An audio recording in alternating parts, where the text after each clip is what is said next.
everyone, in this video we're going to go through the solutions to the multiple choice section of the SAC. Alright, so before we move into the questions, we have the data here from the student results. So basically highlighted in blue is the correct answer and the proportion of students who got that one correct. So you can see question 100% got that one correct. So probably quite a straightforward question, and there are often straightforward questions on an exam. So don't think, oh, this should be harder than what it is. Sometimes if we overthink it, you won't realize how easy it actually is. But I like the breakdown of questions like this because we can actually see, well, what can this data tell us? So looking at question 2, so 54% of students got this one correct, but 43% chose option B. So I kind of think, well, what is it about option B that makes it, makes quite a big chunk of students choose that option? If we look at question 3, so again 54% got it correct, but you know, it was evenly spread between A and B, so you think, well, probably also a difficult question. If we scroll on down, if we have a look at question 8, where 42.86% of students actually chose the incorrect answer, so more people chose an incorrect answer than chose the correct answer, you should be thinking, well, why did they choose that? So every past exam has this data, and it's a good idea to study it. So you look at these types of questions and you think, all right, what error did they make? And often the assessor's report will talk about the errors that students made. So then you know, okay, let's not make the same mistake. And if we scroll on down to the hardest question, well, the question that wasn't answered very well, so question 21. So we see 25% of students got that right, but nearly 68% of students got that incorrect. So quite a high proportion chose C when the correct answer was D. And moving on, let's have a look at question 22. So the correct answer was C. So we had 43% of students get that, but A and B was evenly spread, and just under 11% of students didn't choose an answer. So it tells me that was probably a little bit difficult, some students guessing. And if you're doing an exam, a multiple choice exam, and none of your VCE exams you lose a mark for, you need to give an answer. All right, you have a 25% chance of guessing correctly, and maybe you could do a little bit of, strategic thinking about, well, clearly it's not one of them, and then you're increasing your chances of getting it correct. So don't leave any questions unanswered. All right, so let's get stuck into the answers. So question 1 was done quite well. So your period is 2 pi on n, where n is your coefficient of x, which is pi on 6. So we just go 2 pi divided by pi on 6. And you could easily do that on your calculator. Let's assume it was on exam 1 where you can't use your calculator. So what we do is we keep the denominator the same. We change that division to a multiply and we flip our other fraction. So those pi's cancel out and we end up with 12. So our correct answer there was 12. But you could plug that into your calculator and do it a lot quicker. All right, question 2. So for question 2, 54% of students got this one incorrect. Sorry, got it correct. So just over half. Now this is a typical exam question. So if you see this on your exam, you should be cheering because it is actually a lot easier than you perhaps think. Now I will show you what it actually looks like because this is not a difficult parabola to do a sketch of, but you could also use, if we just go here to calculation, I think. All right, F min, F max. So we want to do the min. All right, so our expression is x squared minus 1. And a variable is x, and we're going from negative 2 to 1. Come on.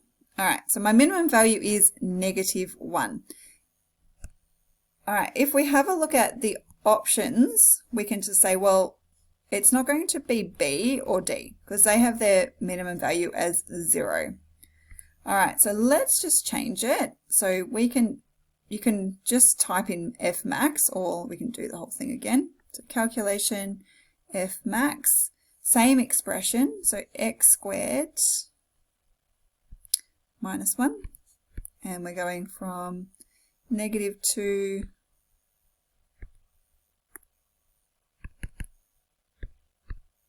to 1. And our maximum is 3. Now you can see that both option A and option C have -1 and 3. So at this point you need to think, well, are those values included? So for this one, we actually have square brackets, so we can safely assume that they're going to be included. The problem comes is if they weren't square brackets. So remember, when they're square, the number's included. When they're curved, not included. So when they're not included, that's when you really need to think about the graph. So x squared minus 1 is not a difficult one to draw. All right, so there it is. It's a parabola that's shifted down 1. So there we are at -1. And it has x-intercepts at -1 and 1. Now, we're only going from 2 to 1. So let me just do it in a different color. So we're kind of going there to there. All right, we're not going any further. And let's say that's -2. So this endpoint up here, so when x equals -2, f of -2 is -2 squared minus 1. So that's where the 3 comes from. Now, if that -2, if this here was a curved bracket, then your range would have to be curved. So it would have to be C with the curved bracket. However, our minimum, oh, sorry, did I do it around the, I did it around the wrong way. Sorry, there's 3. All right, so there's your 3. So your minimum value is down here at -1. All right, so we're at -1 is our minimum. And because it's a turning point, it's included. So even if 1 wasn't included, you would have to still include that minimum value because 1 is over here. And it's not your minimum, it's not your maximum. All right, so your correct answer for this one is A because you have the square brackets. Now, quite a few students chose, I'm not sure what was the other option. Let's quickly go back to question 2. Option B. Whoops. All right, so option B would come from, let me just erase this so I can highlight it, would come from just substituting those points into the formula. So we've already substituted in -2 and we got 3. So let's substitute in 1. So we get 1 squared minus 1, and that gives you 0, which is this point over here. All right, that's not our minimum. So you've really got to be careful to think about what your graph looks like, and you can sketch this as well. All right, so just sketching the graph, and you can limit, you can limit your domain as well. All right, so let's move on. I'm not going to do that because this video will go on forever if I keep doing every possible way you can answer a question. All right, if x plus a is a factor of 3a cubed minus 8x squared minus ax, where a is an element of r excluding 0, then the value of a is. So this question was at 54% as well, so perhaps a tricky question. I think often students have trouble if things aren't in numbers. So if we had x plus 2 as a factor, you should know the factor theorem and how to answer that question. So if something is a factor, it just means, let me just go around here. So if x plus a is a factor, then x equals -a when, when f of -a, sorry. All right, so x equals -a, so when it's a factor, f of -a is equal to 0. So all I need to do is put that into your calculator. You're just going to go straightforward solve. All right, I'm going to put this in. You can substitute in negative a if you like. So we can have, and we're substituting for x. So 3a cubed minus 8, we've got an x there, so let's substitute in negative a. Notice how I put it in brackets. 2 times negative, oh, wrong substitution. 2 times a times negative a, right? And that's all equal to 0, and we're solving for a. Now I would do it a different way, and I think I've already done it in the calculator, so let's have a look. All right, so just going up from the previous question. So you can see how I've done solve, typed in the expression, and then at the end I'd said given that x is equal to negative a. So you can do it that way as well. So instead of substituting it in yourself, you can just tell the calculator to do it. And you can see we get a equals 0 and a equals 2. So in the question it says any real value excluding 0, so your only possible answer is 2. All right, question 4. So question 4 was answered quite well, so 89% of students. So the graphs of the function f of x equals 2e to the power of x plus 5 and g of x equals 3 over e to the power of x intersect at point A. Determine the coordinates of point A. So that's just a simple solve question. You can just make them equal each other. So solve 2, oh, it's going to be annoying, e. All right, I'm going to have to flip my computer.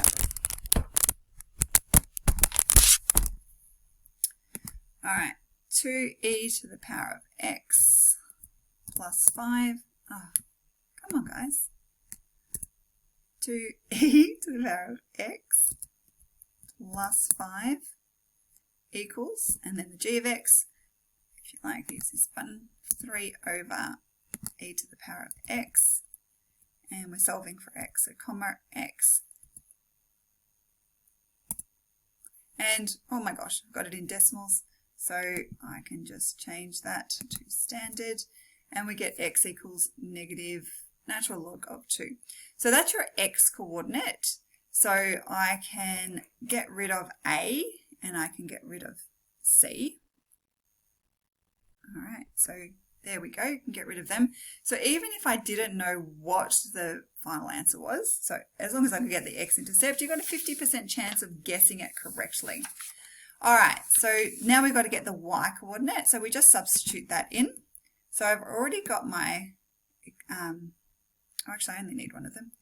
So I'm going to use the first one, and given that, so you're given that button is here.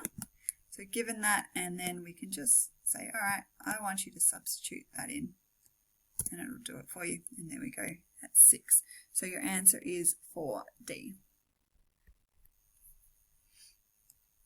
All right, and that was done really well, which is good to see. All right, question 5, the expression log base 2 of a squared over b root c is equivalent to, so let's see what percentage got this right, 79%, that's fantastic. So really knowing your log laws is important to answer this. So let's see what would happen if you type that into your calculator. I'm just curious because I wouldn't do it on the calculator, but I'm just thinking for those people who might not know where to start, you may have typed it into your calculator. So I just want to see what your calculator might give you. So a squared, and then we've got b root c. I don't think it's going to do anything with that. Oh, undefined. Let me just see if I can put a times in there. Does that going to make any difference? All right. So it's interesting that it's done that. What if we tell it to expand? Where am I? Ah, keep pressing the wrong button. All right. I don't think it's going to do that either. All right, so clearly calculator's not going to do anything for you guys, so we do need to use our log laws. So as I said, 79% of students got this one correct, so which is good because clearly then you understand your log laws.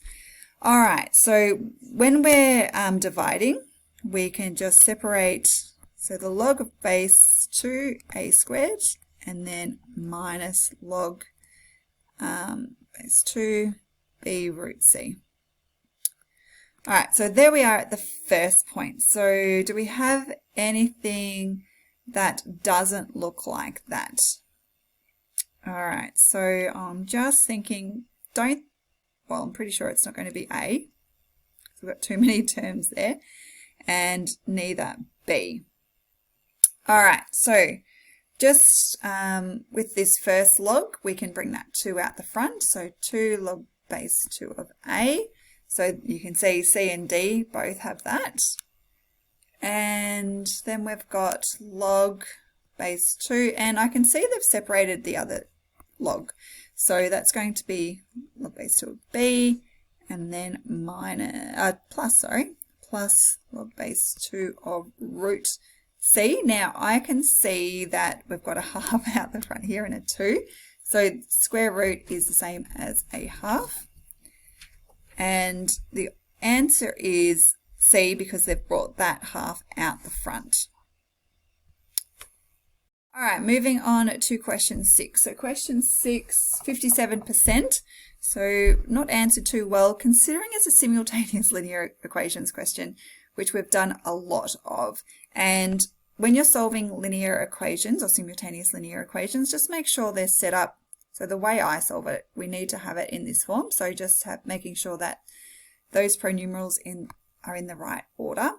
And then we just look at what we want. So we want infinite solutions. So basically, if they're infinite solutions, they have to be the same equation. So we do our ratio of coefficients. So coefficient of x is k for the first equation, coefficient of x is 4 for the second equation, and then that's going to just equal the coefficient of y of both. All right, so we got, oops, you can solve that on your calculator, not too hard to do by hand though. So we've got k over 4 and 4 over k. So just solving for k. All right, we can just do cross multiplying. So basically multiplying by 4, so that goes, and then multiplying this by k. So that goes, so we've got k squared equals 16. So then we've got k equals square root of 16, and remember you can have both positive and negative. So k equals -4, k equals 4.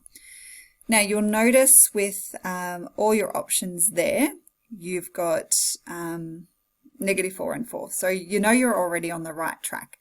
Now if k was anything, so basically at this point, when we've got these two values of k, it means we've got parallel lines. So either we've got no solutions because they're parallel, or the same solution, same line, so infinite solutions, but same lines have the same gradient.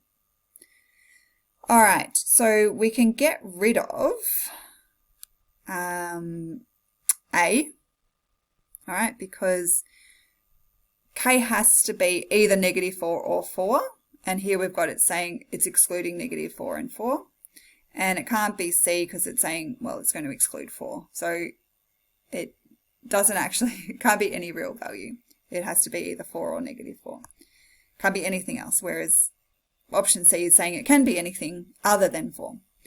All right, so we've just got to test now, well, is it -4 or 4? Because one of these is likely to give us parallel lines, so no solutions, and the other one is going to give us infinite solutions. All right, so what we do is we look at the coefficients of x, or you could choose the coefficients of y. So I'm going to do k over 4 again, and then that has to be equal to 3 over 7, your coefficients of your, sorry, not your coefficients, your constants, ratio of your constants. All right, and then just solving for k. So basically, all right, I just realized, because I'm like, that's not going to work, 7 minus k. All right, what we're going to do is substitute in for k. So we're going to do -4 first, so -4 over 4, and then we've got 3 over 7 minus, and then k is -4, and we're just going to see if they're equal to each other. So I know they're not going to be, because we've got -1, and this is going to be 3 over, what, 11. All right, so they're not equal. So that means that when k equals -4, they're parallel lines. So let's just change it to 4. So I'm going to rub out that just to make things a little bit easier. And that's going to get rid of this -2. and we can see we do end up with 3 over 3. So when k, I'm just going to write this here, so that's parallel, and this is same line. All right, so our answer is B. Now I'm just going to check on my sheet that I got the same thing. Cool. And how many got that one right? 57%. So let's see what other people chose. So question 6. All right, so probably a little bit of a difficult one. Quite a few chose A, so maybe got that -4 and 4. All right, but it would be option A if you wanted a solution. All right, but if it was -4 or 4, they're parallel lines, or they have the same gradient. All right. Question 7. So question 7, 89%. That was really good to see. So a tan graph. So, you know, the sine and cos are like best buddies, and poor tan is like the third wheel. All right, so first of all, with this graph, during reading time, I would be like, that's a negative tan graph. All right, so that means I'm deleting C and D straight away. And that means I've got a 50% chance of guessing it correctly. All right, now we've got to think about what the period is. So here is one period, and this distance here, we've got pi on 4 and pi on 4. So basically pi on 4 on this side plus pi on 4 on the other side gives me 2 pi on 4, which is pi on 2. So my period is pi on 2. Remember, for tan graphs, your period is equal to pi on n. So our period is equal to pi on 2. So n is equal to 2. So your answer is B. All right, so that was done really well. You could also graph it. So let's say you didn't know whether it was A or B. You can just straight away graph it and see where those asymptotes are. I know your calculator doesn't draw asymptotes, but you should be able to see on your graph where those asymptotes are because how the graph is drawn. All right, moving on to question 8. All right, so for this one, it wasn't done very well. So let's have a look at it in a bit more detail. I'm just going to refer to my notes as we go. And this one, only 39% of students got it correct. All right, so we're looking at where it intersects. So that means the two equations have to equal each other. So from the first one, we got kx minus 3, and the second one, we've got x squared plus 8x. Now I'm just going to bring everything over to the one side. You probably actually use solve on your calculator now that I think about it. I don't know. I'm just going to do it the way I was doing it. All right, so x squared, I like to keep x squared positive, so I'm going to bring everything over from the left side to the right. So we've got minus kx, then plus 3 equals 0. All right, so when you're thinking about points of intersection, so basically we've got a parabola here and a vertical line. So here's our parabola, and we've got a, did I say vertical line? Just a straight line. We've got a line that can intersect it twice, it can intersect it once, or it can intersect it no times. All right, so basically that's what it means. So we want to know basically when does it start hitting that graph, because obviously we can have all these many solutions. There's just not one solution. All right, get rid of that terribly drawn graph. So that's when we would use, we can see we've got a quadratic here, we would use the discriminant. All right, so we want two distinct points, so your discriminant has to be greater than 0. So our discriminant is b squared minus 4ac, and we want that to be greater than 0. So in this case, a is equal to 1, b is your coefficient of x, which is going to be 8 minus k. All right, so just taking out x as a common factor. And c is 3. So just putting those 3 into your discriminant. So b is 8 minus k, so squared, minus 4 times 1 times 3, and we want that to be greater than 0. All right, so let's just do that on the calculator. I'll move that over. All right, so good old solve. I'm going to have to flip my computer over. All right, don't want to do a double solve. 8 minus k squared, k squared minus 4 times 1 times 3, which is 12, is greater than 0. And you could solve this by hand, but let's just do it on the calculator. What am I doing? Ooh, wrong button. All right, so it has to be greater than 0, and we're doing comma k, and we're solving for k. All right, so we get these two solutions. So first one is k is less than, and this is tricky because, oh no, it's not really, sorry. K is less than negative 2 root 3 plus 8.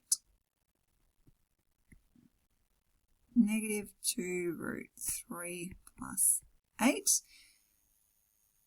And then our other solution is k is oh yeah, so this is what I was thinking about. So see how k is on the right side?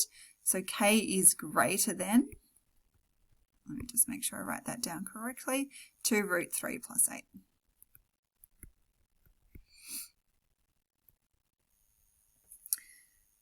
So our answer is B.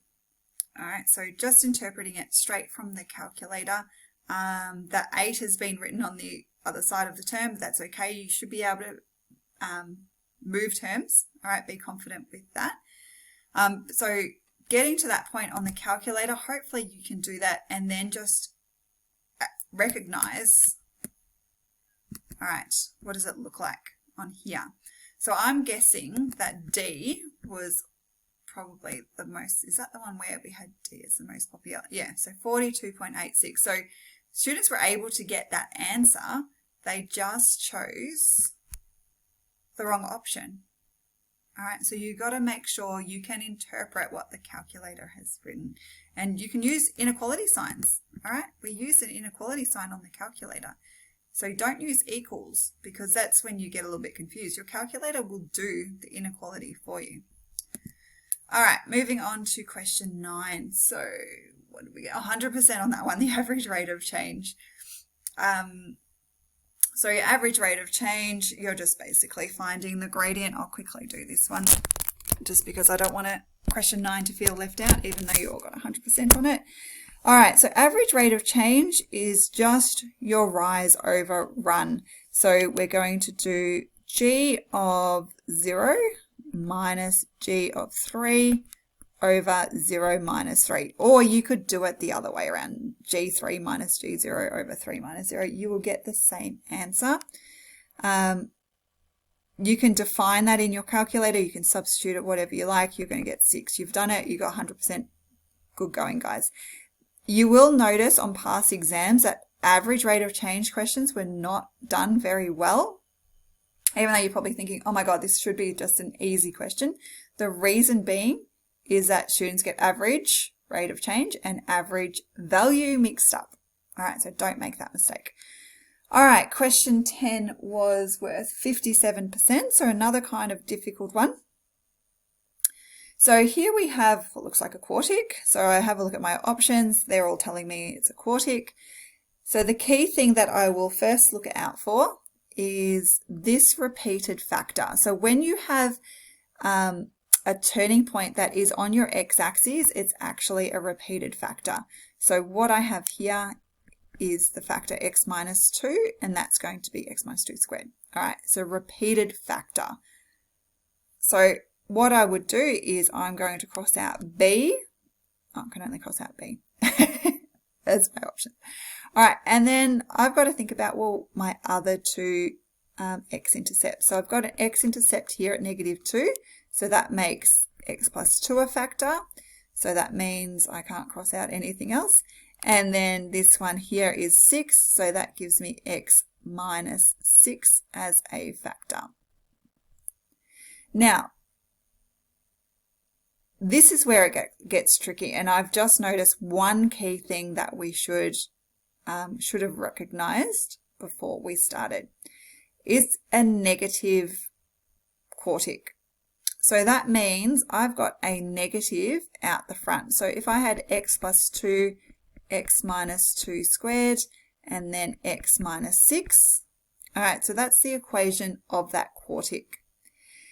So that means it can't be A, all right, because we don't have a negative out the front. Everything else is correct, but there's no negative out the front. And I'm pretty sure if I had a look at the breakdown of the answers, quite a few students would have chosen A. All right, so if we have a look at option D, you can see this factor is incorrect. All right, and the reason C is correct, so what this negative is actually done has been multiplied into this bracket at the end. So when we do, so that negative is just multiplied this bracket. It could multiply any one of these, can't multiply every single one, all right, just one. And by multiplying one, it then effectively multiplies them all, but you can't go on change every factor. All right, so that's going to make that negative x plus 6, which is the same as 6 minus x. So that's why C is the correct answer. And, you know, if you had the time, so in your exam, you're probably not going to have time to do the entire exam, but this is one, if you're a little bit unsure, I would actually sketch it on the calculator, just because that negative part probably would have got a few people. All right, so let's have a look at the breakdown of answers. So question 10. Oh yeah, so there you can see nearly 43% of students chose option A. So didn't recognize that it was a negative quartic. All right, moving on to question 11. So 82% of people got this one right, which is fantastic. All right, so just working out your asymptotes. So first of all, when doing asymptotes, I would look at the 2 minus x. So x can't equal 2. So we've got an asymptote at x equals 2. So we can cross out C and D. All right, so that leaves me with A and B. All right, and then for the vertical asymptote, I would just sketch it on the calculator. You could sketch it for both asymptotes, in fact, because you'd be able to clearly see what the asymptotes are. So let's just do a quick sketch file. Oops, let's just clear that. All right,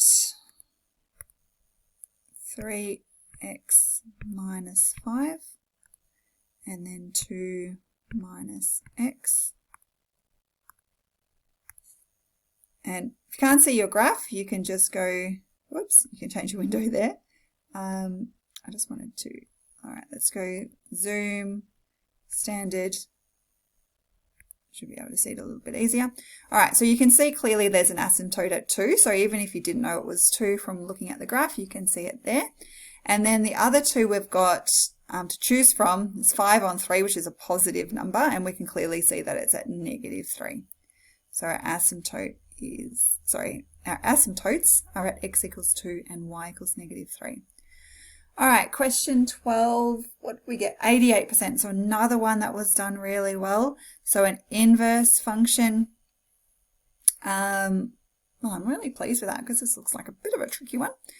All right, so when we're doing the inverse, we do switch x and y. So instead of g of x, I'm just going to write y and x minus 1 plus 2. So when we're doing the inverse, we're just switching x and y. All right, and then we just rearrange. So x minus 2 squared plus 1. All right, so x minus 2 squared plus 1. So we're going to cross those two out. And then the only thing that we need to consider is this domain.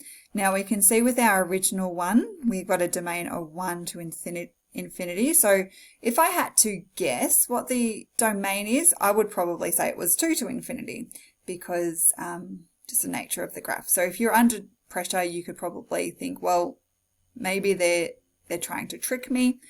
So let's work out what the actual domain is. So remember the domain of your, and let me just write the notation for the inverse. So the domain for your inverse is equal to the range of your original function. So we haven't got the range of the original function, but we can easily do that. So here we have a square root graph that has shifted up 2. So it doesn't matter what the other, so it has gone to the right one up 2. So it's somewhere up here. All right, so our range is from 2 to infinity. So then our domain of our inverse is 2 to infinity. All right. And what was that? 88%. So yeah, well done. Question 13. So 57% of students. So here we've got a composite function, but with a little bit of notation going on. So we've got f of x equals 3x plus 1. So that's pretty straightforward. But here they've given us g of x minus 1 equals the square root of x. And we're substituting in g of x. So we've got to change g of x minus 1.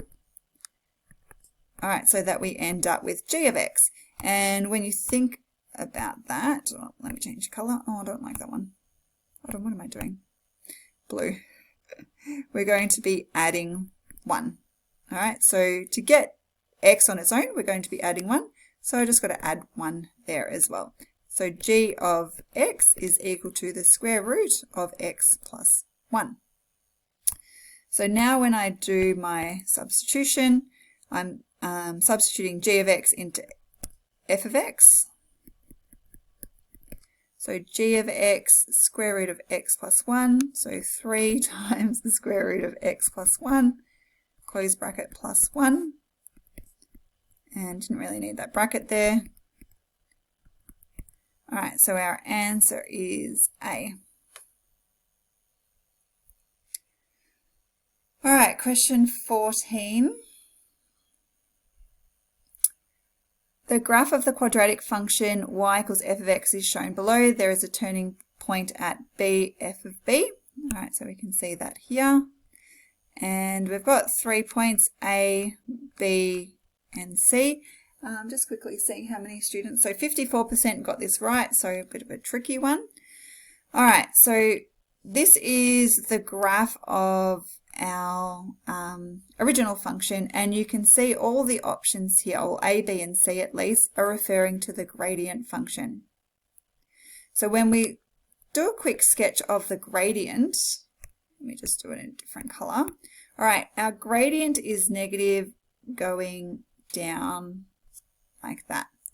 And then it's positive on the other side. So at point B, it's 0. All right, so there's B. So, let me just do yellow since I already had yellow. All right, so it's positive there and then negative on the other side. All right, so let's see if that tells us anything. So f of the derivative at b is less than 0. So no, it is 0. All right, so key features of this.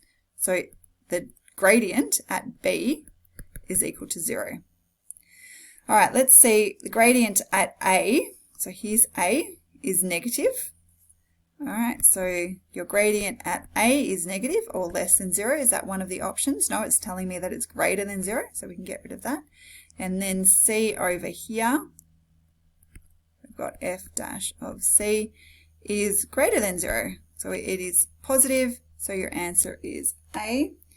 And then the last one, f of b is greater than 0. No, f of b is down here, which is clearly negative. So A. So understanding how the gradient function relates to your original function is going to help you with that. All right, question 15. So how did we go with this one? 54% again. So here we need an understanding of the derivative function. So we've got an oops, let me not make that too big. All right, so we've got an asymptote there. It doesn't actually tell us or help us with this question. It's just, it's not an inverse. We're doing the gradient. All right, so don't get confused with thinking it's the inverse. So what's happening with our gradient of our original function is you can see it's constantly decreasing. So I'm only going to look at questions where it is below our x-axis. All right, and they're all below the x-axis, which is slightly annoying. All right, let's have a look at other key features. All right, I'm just going to draw in two different colors. So here, your gradient is pretty close to 0. All right, so on the left side of that origin, you want it to be very close to 0. And then as it's getting longer, all right, it's getting further, it is getting more negative, so it's going quite sharply down. All right, so if we have a look at the ones, look at that pink section first. So we want that to be very close. So it's still negative, so it's got to be below the x-axis, but they're all below the x-axis. But on the left side of the y-axis, it's got to be very close to the axis. So you can see it can't be option A, right, because we don't have anything on the left side. For option B, we do have something on the left side, but it's not close to 0. Option C, we do have something on the left side, but it's not close to 0. All right, it's getting closer to 0, whereas we want it the opposite way. So it can't be C. So you can see here on that left side, it's very close to 0. And then that blue, it's getting more and more negative, very sharp drop. Okay, so your answer is D. So a bit of a tricky one. All right, so for question 16, we've got f of x equals that, and the gradient is equal to that. Determine the expression for A. All right, so you're probably thinking, oh my gosh, where do I even start? So here's our value of A.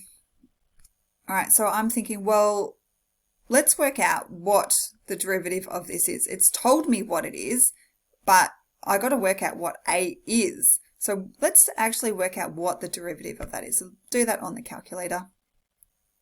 All right, so going back to the main screen, and I feel like it's been a long time since I've done the derivative.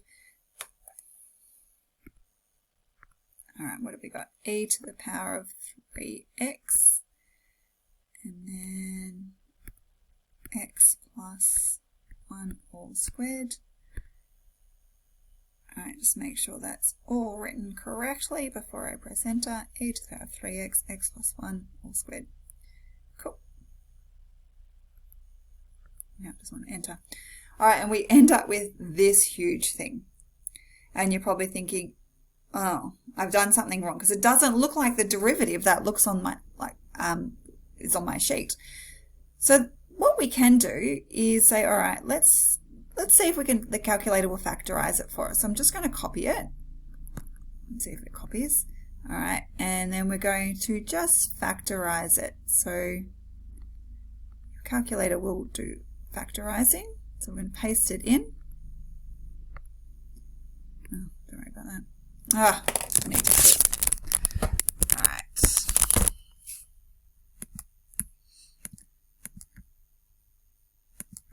I'm pretty sure this works. Sometimes it doesn't like it.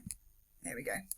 All right, so we get this expression. So we did it on the calculator. I can see that the derivative, it's got x plus 1 and a times e to the power of 3x as a common factor, or e to the power of 3x as a common factor, I should say. So I could easily factorize that if I needed to. You could also just use the product rule and calculate that yourself, but you know, your calculator can do it a lot quicker than what you can. So what I've got left here is an expression that kind of looks like this. I've got this x plus 1, even though it's at the end here, it's still being multiplied by that e, which is here. So the only thing that's left over is this bracket, the 3x plus 5. So a doesn't have to always be an integer. All right, so we've got 3x plus 5. So your answer is A. So 50% of students got that one right. I wonder how they did that. That would be interesting to know. So you can see, not a difficult question to do on the calculator, but you're probably thinking, yeah, but how do I know how to do that? You just need to get used to using your calculator a little bit more. All right, question 17. So we had 68% with this one. So what have we got? We've got g of x equals negative x squared times x minus 2 squared. Then your gradient function is greater than 0 when? All right, so remember before I talked about repeated factors. So I've got two repeated factors here. Oh, that's a terrible graph. I've got one at x squared. So that means I'm going to have a repeat. I've got a turning point there at 0. And my other one is at x equals 2. So x minus 2 is a repeated factor. It is a negative quartic because that coefficient of x squared is a negative. So your quartic's going to look something like that. Now you could sketch it on your calculator, and now I'm just a little bit worried about me going ahead with a lot of confidence thinking that I'm correct. So let's just draw it quickly on the calculator. So negative x squared, x minus 2 squared, whoops, not 6 squared. All right, ticket, and there it is. We want to know when that gradient is greater than 0. So if you drew it correctly like I have, even though it's a little bit sloppy, it is accurate. Your gradient is greater than 0. So here it's positive and here. So remember, this is the point 0 and this is the point 2. So for this first section here, that is going from negative infinity to 0. So the only option that has that is A. So I could go ahead and then just straight away choose A. But let's say we had more options that had negative infinity to 0, so then I would have to check this other section. Now you'll notice that I know 2 is the end point, but what's this point here? So if I just go back onto my calculator, and it is symmetrical, so I should know that it's 1, but let's assume that I didn't know it was symmetrical. I can just go to solve, and I can go to min, and there it is, all right, on my calculator at x equals 1. All right, moving on to question 18. So for this one, we had 57%. So I'm just having a look at my notes while we go. All right, so a tangent to the graph of G has a gradient of -2. The y-intercept of this tangent is... All right, so if we're... Oh, I'm just going to flip my computer back over.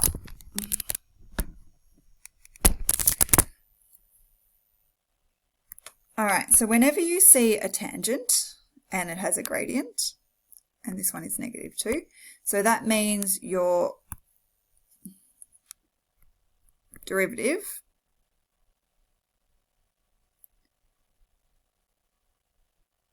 let me just quickly think what I'm doing.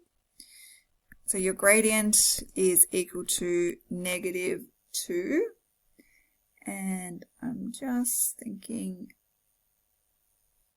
was just thinking, how can we get x? So we've got to let our derivative is equal to -2, so we can do that on our calculator. Going back to your main screen. All right, so we can just go solve.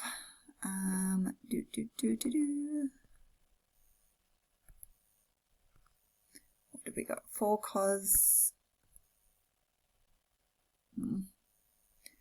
x on 2. Alright, let's go through it again.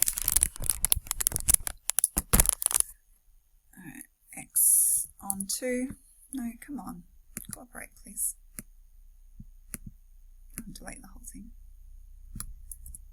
Alright. X on 2. Close that bracket. And that's going to be equal to, so just go on the other side because the derivative is equal to -2, and we're solving for x.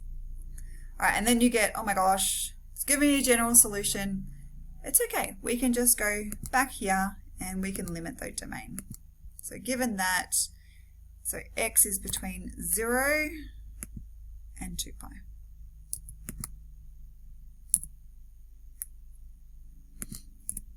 All right, so x is equal to pi. All right, so when you're working with trig, if you get a general solution, just think, can I restrict the domain? And usually there's a domain in the function anyway. And just also make sure you're in radian mode. I was just about to say that. All right, so x is equal to pi.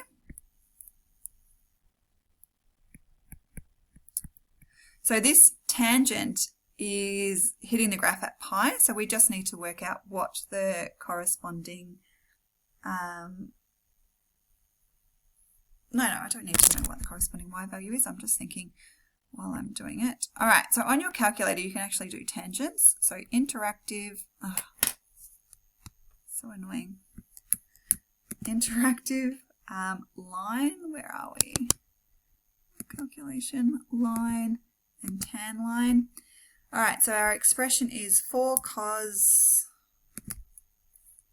x on 2, and we want to do that at pi. So it gives you the equation of the tangent line. So it's negative 2x plus 2 pi. So that's our equation. All right, it wants the y-intercept, which is this, all right, your constant, and y equals mx plus c, so 2 pi. So what percentage got that one right? So 57%. Maybe a few steps involved, but a typical exam question nonetheless that you really need to be able to do. All right, let's move on to question 19. So 54%. So the function f has the property f of x plus 1 equals f of x minus 1 for all real numbers. The rule could be.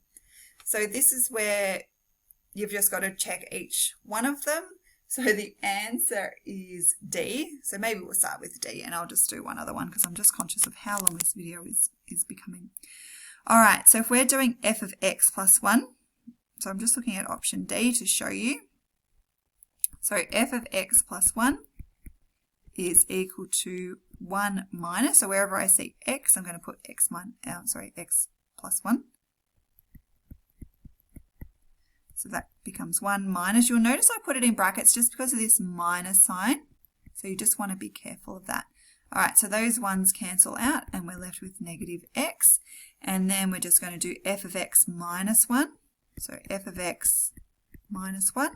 So basically I'm keeping f of x, which is 1 minus x, and then I'm subtracting 1. So you can see they're the same thing. So we end up with negative x as well. So if you went through and did that with the other options, you would notice that they're not going to be equal. A bit frustrating that it is D because it's the last one you do. But yeah. So what percentage got that? 54%. Another typical exam question. Actually, these are all typical exam questions.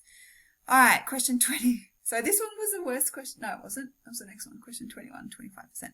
Which one of the functions below is differentiable for x is an element of R? So basically, if it's differentiable, the point exists. So you can maybe sketch them. I'm just trying to think of the best way to do this. I'm just going to check how I did do it.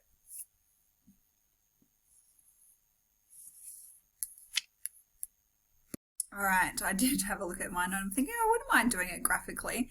So basically, if it's differentiable, you need to have a smooth join between the two graphs.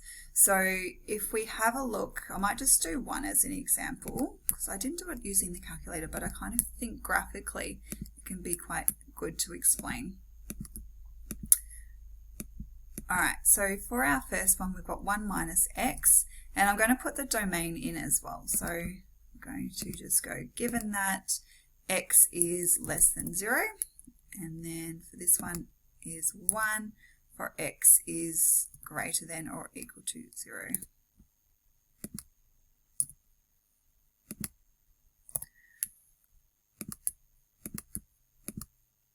So you can see here that we don't have the same gradient at this point. So for the blue line, you can see you've got a gradient there, which is actually -1, and the gradient of the red line is 0. So as we're approaching 0, they have a different gradient, so it's not differentiable at that point. All right, moving on to the correct answer, which is D. So I might graph them just so you can see the difference. So for D, we have 1 minus x squared. And that's for x is less than 0. And then the other one is 1 minus 2x. Let's make sure I've typed that in correctly. All right, so it's a bit easier to see that they actually join smoothly. All right, there's no, I don't want to say bump, but a sharp edge at 0. All right, it's a smooth edge. So this blue curve, which is actually a parabola, at this point has the same gradient as the line. So I think the gradient is -2 at x equals 0. So you can see that you've got a smooth join. So that's what it means by differentiable at all values of r. So for the previous one, it was differentiable at all values except for 0, because at 0 you didn't have that smooth join, but here we have a smooth join, so it is differentiable for all values of r. All right, moving on to question 21. So this one was not done very well. I wonder if my answer is actually now correct, because to me it doesn't seem like a difficult one. All right, where's my stylus? All right, I'm just going to flip my computer back over so I can write. So the graph of the function, so we've got a log function and it is undergoing all these transformations. So it's reflected in the y-axis. So we've got a reflection in the y-axis, then dilated from the x-axis by a factor of 1/3. So your function notation, oops, it's a bit too fat for me. All right, so f of x, first of all, it is being reflected in the y-axis, so it becomes f of -x. There's your reflection in the y-axis. Then it's dilated from the x-axis by a factor of 1/3. So it's going to become 1/3 f of -x. So you can substitute that straight into your function. You don't need to define on your calculator. So 1/3 f of -x. All right, so we're going to 1/3 multiplies the whole thing. Then f of -x, we're going to have log base e of -x minus 1. And just have a quick look and see if that is one of our options. No, not at this case. I can see with my -x that is in C and D, so I can get rid of B and A. All right, and then we can just go 1/3 log base e of -x minus 1/3. So that dilation has actually changed that 1 as well. So your answer is, what was it, 21? All right, it's 21C. And I've just noticed on my sheet it is D, but it hasn't been corrected. Oh my gosh, I need to change that. That's probably why. Let's just go back. All right, what was it? Question 21. Ah, that's why it's 67.86. All right, so I'm going to change that. Just so you're reassured, we have actually everyone's answers in a spreadsheet. So if you got that one correct, we'll change it for you. So please just keep that in mind. Mr. Reedy's probably going to go, oh, she had one job just to correct the multiple choice. So on the original SAC, we had something like 15 option Ds, and that one I changed, but I didn't change it on the marking sheet. All right, that's a shame. All right, I'll make sure that everyone who chose C gets that one. And then unfortunately, if you chose D, you're going to be getting that one correct, but it was only 25% of people. All right, consider the cubic function, blah, blah, blah, where A and B are positive constants. The graph of G has more than one stationary point when. So we're going to just find, so when we're talking about stationary points, and we want more than one. So we basically want the graph of the derivative to cross the axes more than once.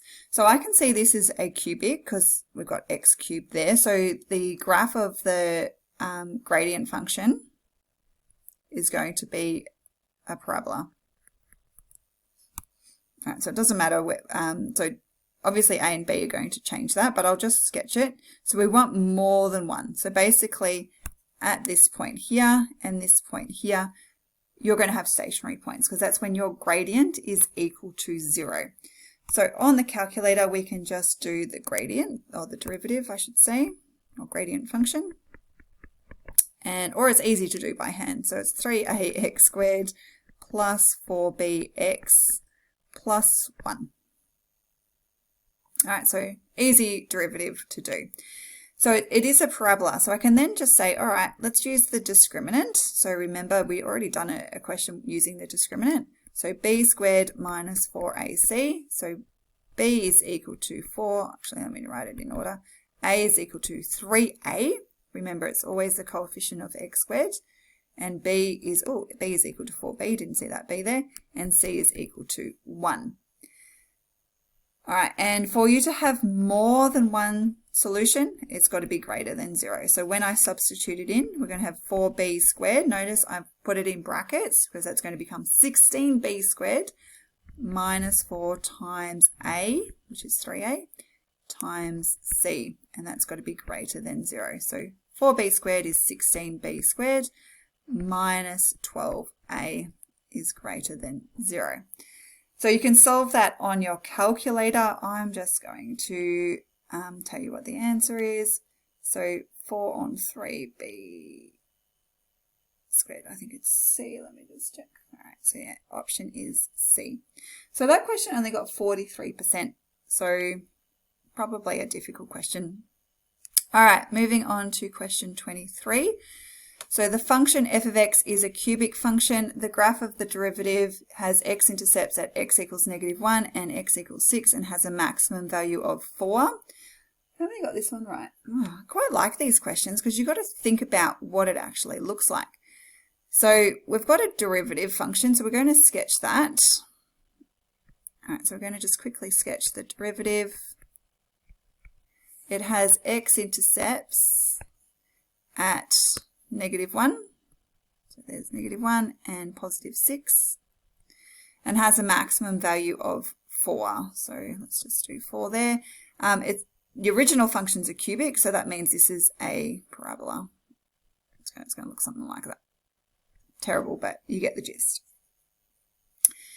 So underneath we have our gradient is negative. And then above, it is positive. So when I draw my cubic, let me just draw it over here. All right, so this pink section, so at -1, we've got a stationary point, and at 6, we've got a stationary point. So at -1, our gradient is, heading towards -1, our gradient is negative. So it's going to go down like that, and then it's going to turn around. And then at 6, we have a another turning point. So it's going to go up like that, and then back down, something like that.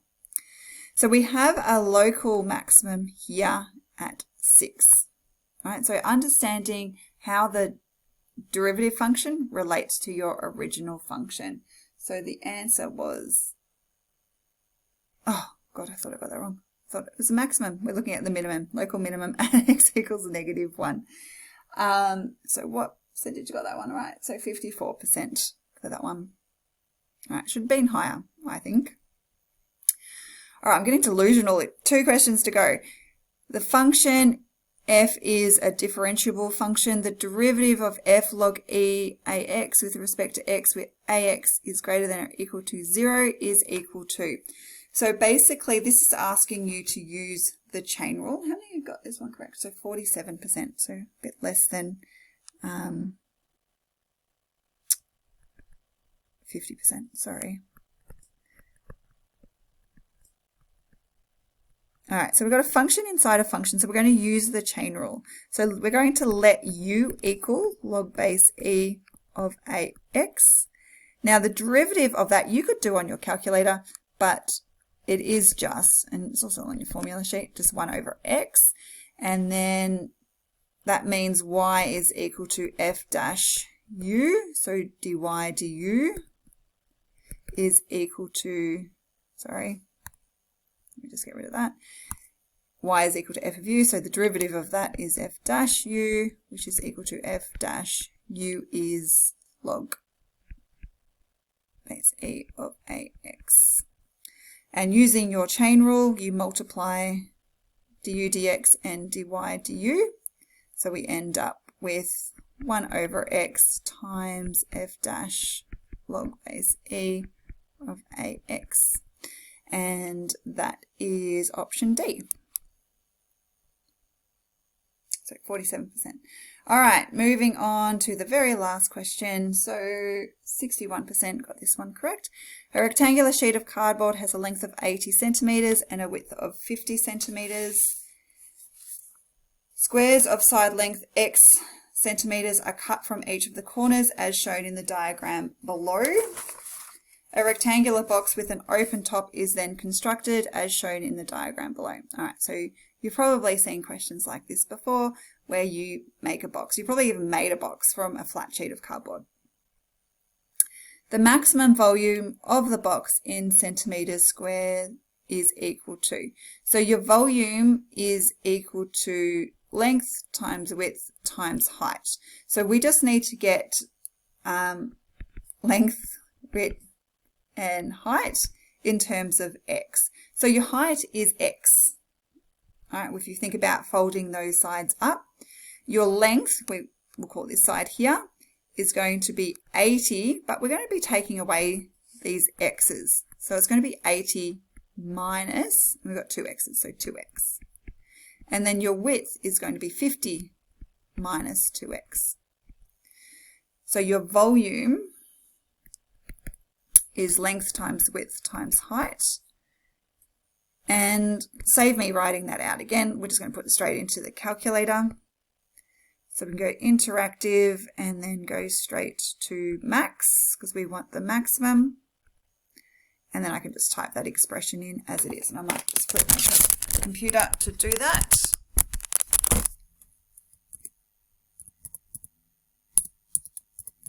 All right, 50 minus 2x. And then x, we just need to put that in brackets. Now, we can't go from negative infinity to infinity. So just think about what your values of x could be. So if we look at the length, the maximum it can be is 50. Sorry. No, it's not. The maximum x can be is half of 50, which is 25. All right, so if you think about folding that cardboard in half, and the minimum it can be is 0. All right. So you can see there's your maximum value, 18,000, when x is equal to 10. All right, so probably a question that you're looking at and go, oh, well, that's not as hard as I thought it was. All right, so a whole range of questions that you could be asked.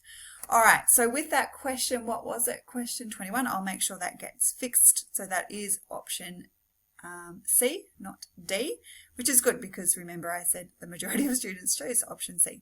All right, bye girls.